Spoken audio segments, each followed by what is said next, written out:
这是一款165度铰链配合135度铰链使用的联动门。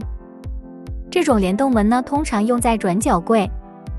这是一款165度大角度开门铰链，我们也称它为175度。这是一款45度铰链，遇到这种斜角柜，我们用45度铰链。这是一款30度铰链，遇到这种三角柜，我们用负30度铰链。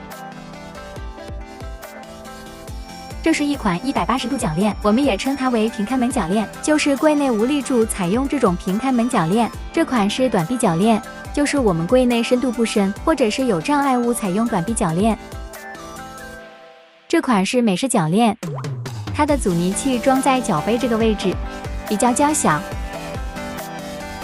这是一款后门铰链，就是这个柜门，它的厚度达到了3.5公分，我们也称它为叫40倍铰链，就是开孔，这个直径在4公分才可以装这种后门铰链。这是铝矿门铰链，装玻璃门铝矿门铰链。这是一款常规的普通铰链了，就是我们用的最多的一款阻尼铰链，95度至105度的。